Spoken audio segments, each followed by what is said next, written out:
কত আশিক আপনাকে দেখেছে স্বপ্নের মাধ্যমে ইয়া রাসূলুল্লাহ। আমিও আপনার দিদার পেতে চাই ইয়া রাসূলুল্লাহ। এই ভাঙা হৃদয়টা কবে জোড়া লাগবে জানি না ইয়া রাসূলুল্লাহ।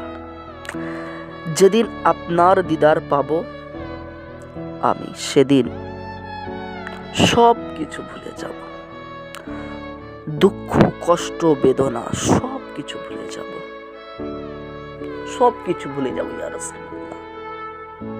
আরে জান্নাত কত সুন্দর, জান্নাত কি সুন্দর, জান্নাতের থেকেও বেশি সুন্দর রাসূলুল্লাহ। আমার জান্নাত প্রয়োজন নাই, আমার জান্নাত লাগবে না, আমার সর্বদা রাসূলুল্লাহকে দিলেই চলবে, রাসূলুল্লাহর সঙ্গে থাকার তৌফিক দান করলেই চলবে আল্লাহ পাক। ইয়া রাসূলুল্লাহ আমি আপনার দিদার পেতে চাই, ইয়া রাসূলুল্লাহ আমি আপনার দিদার পেতে চাই।